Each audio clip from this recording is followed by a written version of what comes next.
Folks, welcome back to another episode of Michael in the Backyard. Welcome to Big Mo's front end. As you guys have seen probably in the previous videos, this thing broke. And when it broke good. But this was factory welds from the forklift factory that built this piece here. And it was welded right here. And I bolted my Super Duty stuff to it. But because of Big Mo's mass, those welds weren't strong enough. But my welds were. And I'll show you what it did. Oh God, this is heavy. Hurts my fingers. Gonna lose digits. There we go. I think when this weld broke here, it caused this thing to fold back. And as you can see here, these 5/8 shoulder bolts that I used to locate in the holes in the bottom of the bucket bent. But as you can see, my welds did not give way. It bent it that far, all four of them at the same time. And then that was just laying in the bucket. My forks were just pivoting on this piece here. So there's several things I want to do today. I want to grind some of this off. I want to weld this back on. I'm going to cut these off with the bandsaw. And I got some more bolts because that seemed to work pretty well. And I'll roll this back down. Right now this is flipped up like this. I'll roll it back down, weld those bolts back onto here again, the new ones, and then that'll be fixed. The other thing I want to do is, after using this for a little while, I've wanted these pins here to be not so tight. Right now I drilled a 5/8 hole for a 5/8 pin. Ideally, I'd probably use a 9/16 reamer or drill to open those up, because this doesn't really need to be tight. It can rattle a little bit. I'm okay with that. But that way it's easier to take on and off. So if I want to, I could easily pull that pin and that pin and lift the fork assembly off of the tractor. Depending on what I was scooping, I could leave this in play. But also can pull these 4 pins out and pull these 2 brackets off as well, and have a full clean bucket to use for scooping rock, dirt, gravel, whatever. Gravel and rock, pretty similar. Okay, well, let's get busy, making some sparks, and we're going to do that today. I need to change the fuel filter on the 550 here. It hasn't been changed since I've had it. I have no idea what condition the fuel filter's in. Starts and runs great, but that doesn't always tell the whole story. All right, let's get the grinder out, make a mess of things.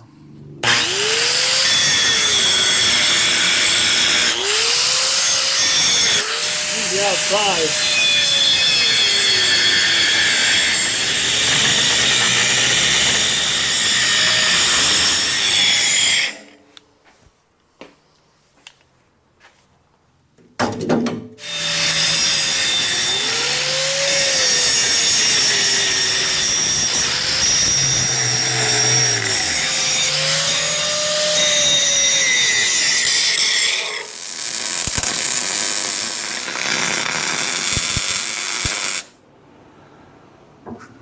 Hold on.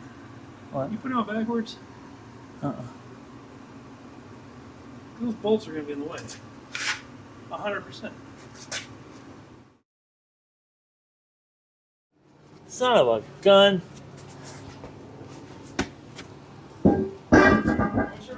We do it nice because we do it twice. That's the one.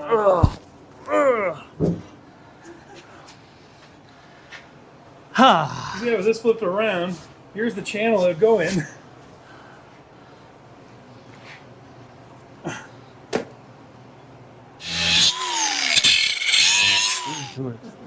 We do it nice because we do it twice.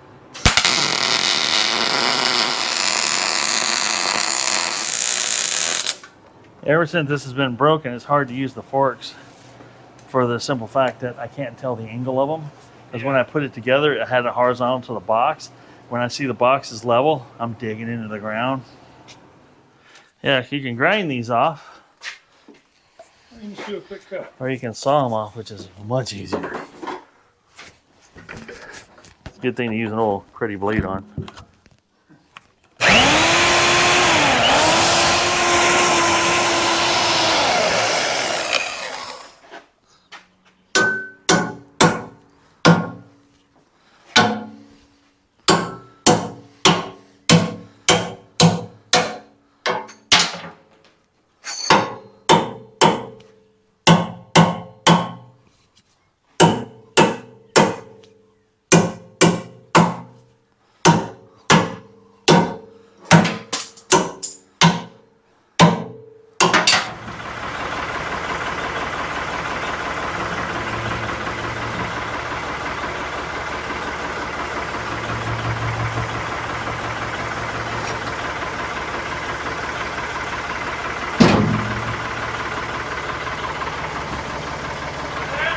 Yeah.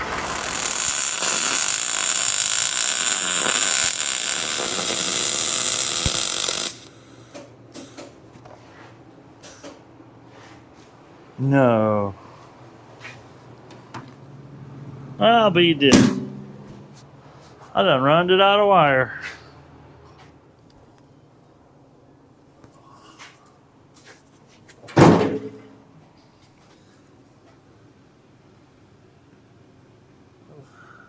We can make that work. Oh, that's heavy. That's a chunk, buddy.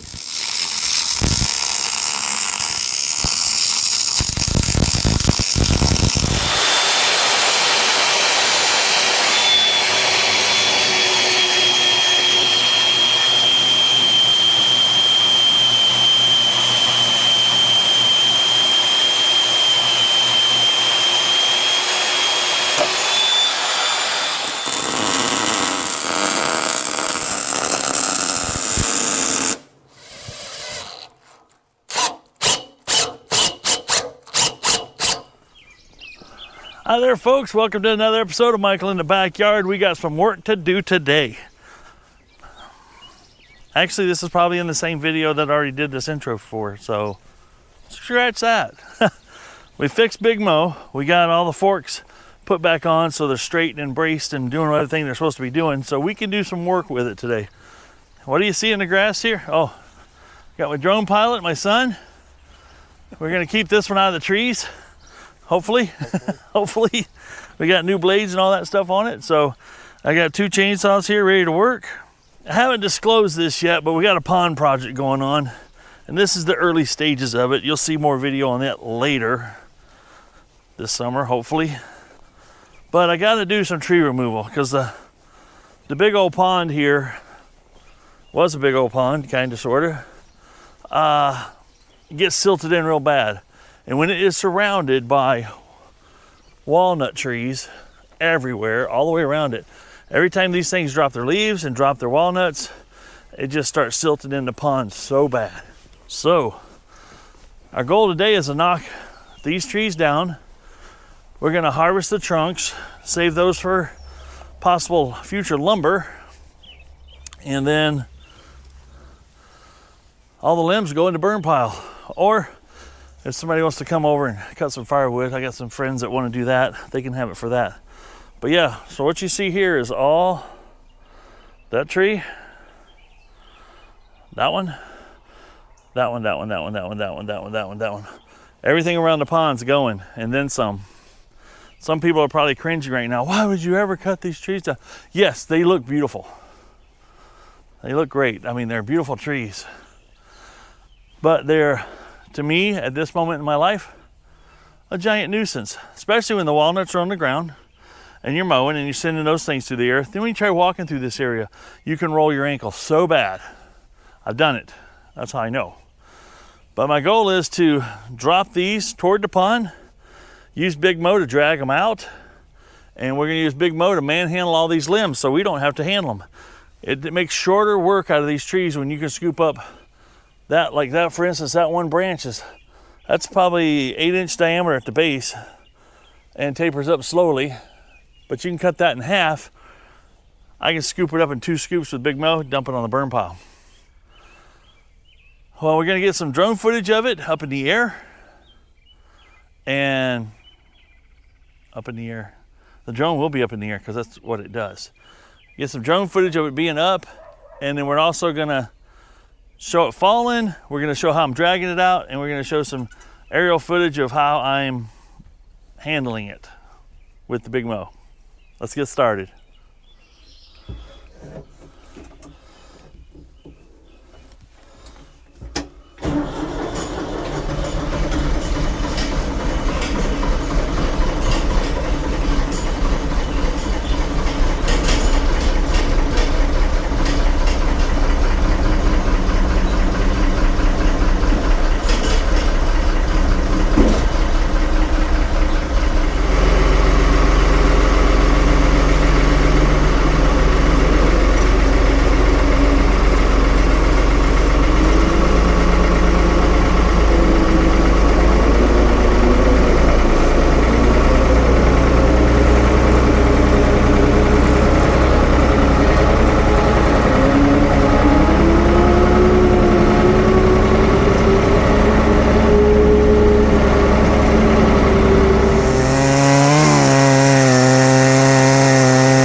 My mantra, my motto, my whatever you want to call it has been work hard, play hard, right? But sometimes my play is hard work, and I enjoy that. It keeps you, I think it keeps you young if you stay active and stay busy. We did a lot of tree cutting today.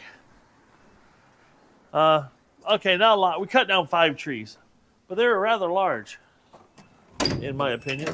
They didn't seem that big when I was showing it to you guys earlier today. Got to get the microphone out of the Big Mo that I left in here so I can charge it back up. But Big Mo performed like a champ. This thing, ever since I put it back together, flawless. And we fixed the forks, as we saw in the beginning of the video, still together. Those forks are well worth the time and effort it took to put them on there and or / repair them. Come on, Luce. Got Lucy here. But if you look across the pond here now, see that gap? I'm going to show you right here to right there was covered in walnut trees this morning. It is now this afternoon. Get them loose. Get them loose. Run, run, run. They had to get out and burn some energy every now and then. They do. Like I said, the walnut trees can be messy, nasty. They're hard on the ankles in the summer, in the fall when they start dropping all the walnuts. And for around the pond, they're not a good around the pond type of foliage. If you want to keep a pond clean and usable. Now, big bodies of waters obviously can handle a lot of that. They've got lots of fish, lots of stuff, lots of whatever. But in a small pond, it takes a lot of effort to keep it tuned up so it's usable, for one. And I've been following a lot of people. I've Dig Drive DIY built a pond. I've been watching Bama Bass build his 5-acre pond from scratch, basically, on that one. And one of the things they don't have a lot of is trees around it, so they can manage the, let's call it the bacteria growth / just, well, I don't know, just the enzyme. I don't know enough about it. I don't know the words. I don't have the fancy words. But now here we are on the other side of the pond. And you see there's a stump, stump, stump, stump, stump. We took down 5 trees today. And I still got a lot of foliage around here to cut down. We still got some walnut trees over here that I got to come down. These are some volunteer ones that grew up. All these are volunteer, I'm guessing. These may have been planted. They were in such a nice row around the pond. And I think, honestly, with good intention, they were placed there because it's they were just in the same spot all the way around the pond. Now my plan is to cut those stumps off flat on top and put a seed on there, so when my pond is done, and there'll be more coming on the pond, we're just not ready for that yet. But you can sit there and fish if you want. So here's some of the base pieces that I kept. These are all cut anywhere from 8 to 10 to 12 feet long. Good sized logs. Just to kind of give you an idea, I got a 12-inch shoe, and it's bigger than that. And on that big one there, and those things were heavy. You know, you don't think they're that big until you knock them down and start trying to handle them. And when I say handle them, we handle them with Big Mo, of course. We were actually chaining them, dragging them up out. A couple of them we had to cut in half to get them drug out. But making a burn pile back here, and there again, this burn pile I will not burn until there's a foot or better of snow on the ground. I think that's the only safe way to burn it, because this burn is gonna go hot, so hot. We got out here in the yard, got a little tore up today, but you know, it'll recover. It's gonna get better before it's gonna get worse before it gets better. That's what I usually tell my wife, and that's usually what she witnesses, is everything gets worse before it gets better. And does it always get better? You'll have to ask her that. Ask her in the comments to go, hey, does Michael make things worse before they get better, and they actually do get better? See what she says. So here's the burn pile, and it's hard to, what I call the burn pile. It's never been this big in my entire existence of being here, but it is. You see Lucy there, and you see this pile. This pile is tall. It's way taller than me, and it is packed tight. I was ramming the bucket in there, picking and turning and rolling, and I got it to the point where it won't even pack anymore. So we had to start building it back up this way. And eventually one day, when it's really, really wet and really, really snowy or rainy or something, that one's one I'll actually have to burn in the rain, in my opinion. And I'm not talking a drizzle. I'm talking I need to be squishing in the ground wet before I light that off, just so it can be safe as possible. I definitely wouldn't do it on a day like today because it's very windy.